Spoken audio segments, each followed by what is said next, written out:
Salut mes nakamas, c'est Doc, j'espère que vous allez bien. Petite vidéo pour vous parler d'un truc absolument fou que tout le monde a... Une annonce qu'a fait Shiroda, qui a foutu tout le monde sur le cul, c'est tout simplement que Wano Kuni ne sera présent seulement que dans un an et demi, voire même 2 ans, ce qui est un truc de fou. Cette annonce a été faite où? A été faite dans un magazine qui vient juste de sortir au Japon, et j'avais fait un petit tweet dessus en disant que là il nous a vraiment bien trollé, et après je me suis dit il faut aussi que je fasse une vidéo pour parler de tout ça parce que c'est quand même un élément important. Comme d'habitude quand je fais une vidéo, je prends le temps de faire des recherches, et là je voudrais faire une petite notification. Toutes les recherches que je fais, c'est par rapport à 2 sites. Le premier site, c'est La Volonté de Di, qui est pour moi le meilleur forum francophone d'un point de vue de One Piece. Certes, il est très austère, il est très old school, et je sais pas s'il y en a de ce forum qui regardent mes vidéos, mais votre fond bleu avec l'écriture blanche, ça fait mal aux yeux. Je sais pas si je suis le seul, dites-le moi dans les commentaires si vous connaissez, ça fait très mal. Par contre, d'un point de vue des personnes qui écrivent dessus, il y en a énormément qui sont hyper calés, qui ont des idées absolument de dingue. Et le deuxième site, c'est tout simplement Arlong Park. Arlong Park qui est le meilleur site anglophone et peut-être pour moi le meilleur site d'un point de vue mondial sur One Piece, hyper riche, que ce soit n'importe quoi. Et dans ce site, il y a des personnes qui sont vraiment très bonnes, dont Sandman. Et ce mec, il vit au Japon, et quand justement il y a des trucs qui sortent, il les prend, il les traduit en anglais et il nous les balance sur le site. Et voilà, et ça c'est vraiment excellent parce que ça permet d'avoir des informations vraiment très réactives. L'information la plus importante, je trouve, l'interview qui a été publiée dans le magazine au mois de novembre, vient d'une interview qui a été faite au mois de juin. C'est-à-dire que quand Eiichiro Oda annonce que Wano Kuni sera dans 1 an et demi, voire même au maximum 2 ans, il faut déjà enlever presque 5 à 6 mois dedans. C'est-à-dire que l'arc Wano Kuni, on va peut-être le voir plus tôt que prévu. On va peut-être le voir en septembre 2018, voire fin d'année 2018, ou au maximum début d'année 2019. Ce qui ne fait pas grand-chose quand même. C'est-à-dire qu'on est quand même dans le normal. L'information comme quoi que normalement Wano Kuni allait être à la fin de l'année, ce n'est pas Sujita en lui-même qui a donné cette information. Il n'a fait que relayer des infos données par Eiichiro Oda. C'est-à-dire que l'année dernière, au mois de décembre, quand il y a eu le Festa Jump, Eiichiro Oda n'a pas pu se déplacer, donc il a donné une lettre en annonçant qu'à la fin de l'année, il y allait avoir Wano Kuni. Et ça, c'est vraiment génial parce que là, on a peut-être un véritable troll de la part d'Eiichiro Oda. C'est-à-dire que Eiichiro Oda, peut-être que dans sa tête, savait que ça allait être pour 2017, que ça allait être pour 2018, fin 2018. Et comme on sait que l'arc Whole Cake Island est quelque chose qui est fait par rapport à la supercherie, par rapport aux fausses informations, on a vu par exemple que quand ils sont arrivés sur l'île, il y avait des faux Mugiwara qui les attendaient. On a vu que Pudding, elle avait donné des fausses informations aux Mugiwara. On sait par exemple qu'il y a de la trahison, il y a du mensonge. On l'a vu par rapport à Capone BG. On sait aussi que c'est basé par rapport à des contes, et les contes ce sont des mensonges pour véhiculer des idées. Et donc Eiichiro Oda, en nous annonçant ça, nous a mis en place un troll en nous disant il ne faut pas croire tout ce que je dis.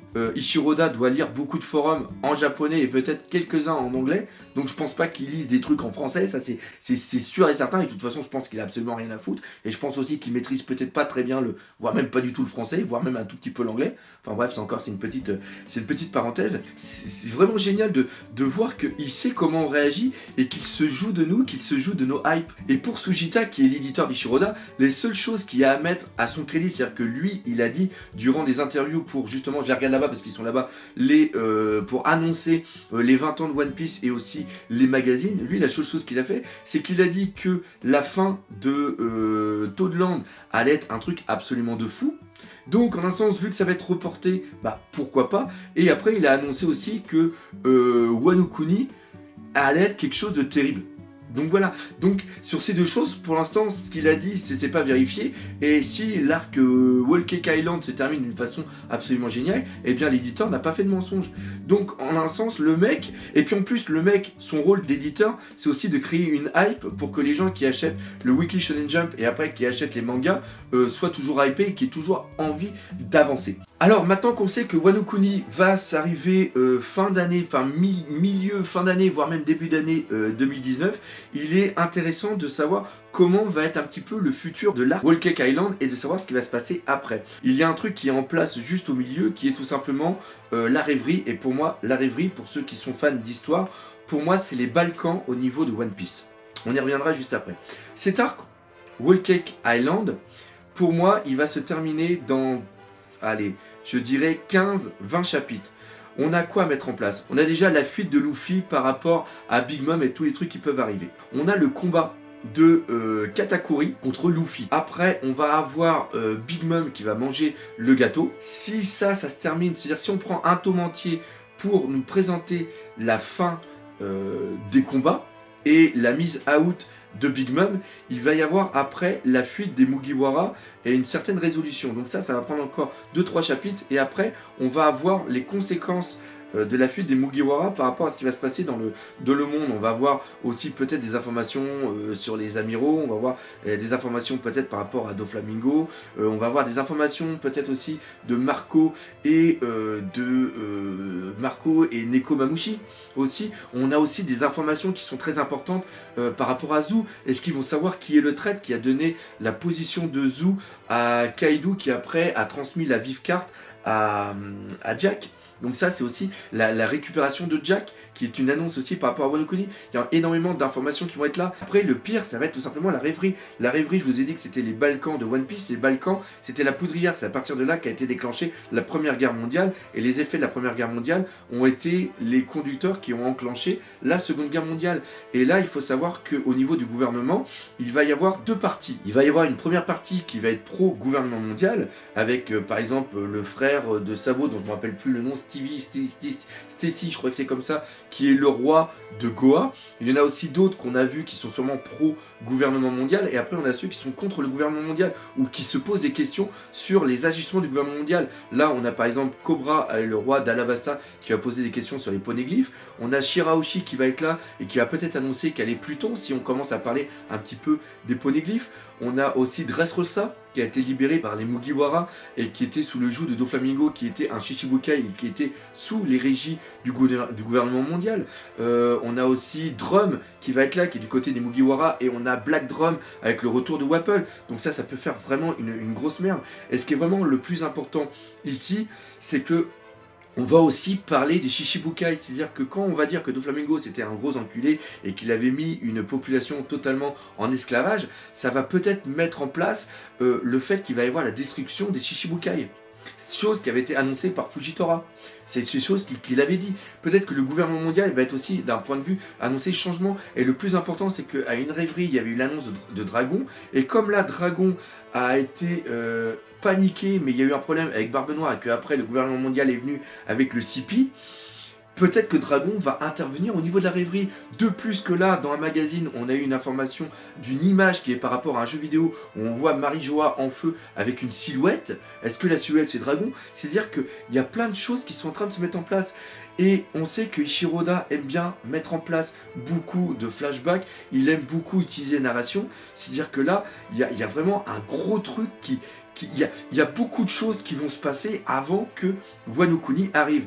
Par contre, ce qui est vraiment énervant là-dedans, c'est-à-dire que d'un point de vue de Dressrosa, on a vu presque 70 chapitres sans avoir de nouvelles de Senji, de Nami, de Brook et aussi de Chopper et Kinemon. Et là, on commence à atteindre ces 70 chapitres où on n'a plus de nouvelles de Zoro, de Brook, pas de Brook, mais de Usopp, de Robin, de Franky. On sait aussi que Franky veut créer des trucs. Comme on sait aussi que à la fin de l'arc Whole Cake Island, avant d'aller directement à Wano Kuni, l'équipage vont devoir retourner vers Zou. Donc il y a Carrot qui est là pour justement avoir cet instinct pour retrouver Zou.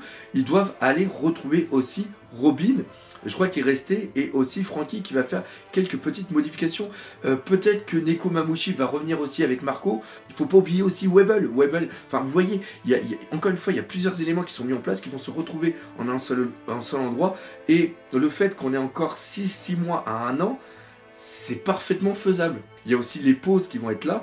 Donc voilà, c'est cette vidéo juste pour dire que L'arc Whole Cake Island est un arc qui a quand même été très très long, alors que normalement à la base tout le monde le voyait comme un arc court.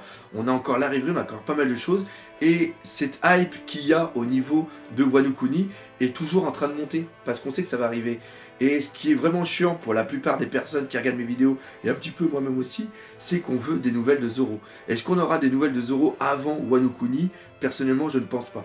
Parce que c'est vraiment... Zoro a vraiment son importance à Wano Kuni, et on n'aura aucune information sur Wano Kuni avant ce temps-là.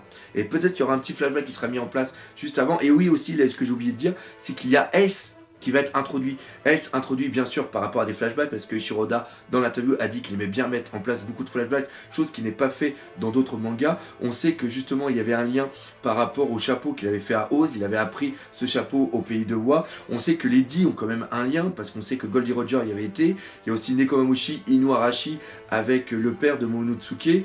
On sait aussi que la conversation qu'il y avait eu entre Roger une fois qu'il était parti de Raftel et qu'il avait parlé à Barbe Blanche en lui disant si tu veux je te dis comment on peut aller à Raftel, je peux te donner des informations pour que tu sois le seigneur des pirates, et lui Barbe Blanche il dit c'est pas ça qui m'intéresse, mais ça on avait vu qu'il y avait des cerisiers en fleurs, donc ça pense encore une fois un petit peu à Wano Kuni. Donc oui, Wano Kuni est vraiment quelque chose de très très important, et à la fin de la chose c'est que Wano Kuni va être un truc absolument de fou, et Eiichiro Oda l'avait teasé en disant que Wano Kuni va être quand même quelque chose de très très fort, et dans l'interview il nous annonce quand même que la bataille finale, le truc final que lui il a en tête depuis la première image qu'il a mis en place dans One Piece, que ça va être un truc qui va faire passer Marineford pour une bagarre de cours de récré, de bac à sable. C'est un truc de fou. Déjà, d'un point de vue Wano Kuni, ça annonce quand même une très très grosse bataille, et savoir que même Wano Kuni va être quelque chose de plus petit que la fin, c'est un truc de fou. Et je voudrais terminer cette vidéo sur une seule crainte. C'est-à-dire que moi, j'ai 42 ans, je commence à sentir que mon corps est moins vaillant que ce qui s'est passé, ce que je pouvais faire quand j'avais encore 20 ou 30 ans. C'est-à-dire que là, par exemple, j'étais en convention, c'était tard le soir et tout, et bien quand je suis rentré, j'étais quand même pas mal fatigué. C'est-à-dire que Eiichiro Oda, dans ce qu'il veut mettre en place, il y en a encore pour au moins 15 ans. C'est-à-dire que j'aurai 57 ans. Eiichiro Oda a le même âge que moi. C'est-à-dire que Eiichiro Oda, quand il finira One Piece, il aura peut-être 55, 57 ans. C'est vraiment l'œuvre d'une vie. C'est une folie. C'est une véritable folie. Et c'est ça qu'il faut garder en tête. C'est-à-dire que j'espère qu'il n'aura pas de maladie. J'espère qu'il ira bien mentalement et physiquement. Parce que de vouloir prolonger son œuvre et pour pouvoir apporter, pour pouvoir raconter l'histoire qu'il veut, il met peut-être en danger sa vie, et il met peut-être en danger l'œuvre elle-même. Et c'est là-dessus. C'est vraiment pour moi, c'est la seule crainte que j'ai envers One Piece. Et envers le travail d'Eiichiro Oda. Donc voilà, c'est là-dessus que se termine cette petite vidéo. Encore une fois, j'espère que vous l'aurez apprécié. Si c'est le cas, n'hésitez pas à partager, parlez autour de vous, laissez des commentaires. Et n'oubliez pas, le principal, One Piece, c'est la vie. Allez, salut mes Nakama.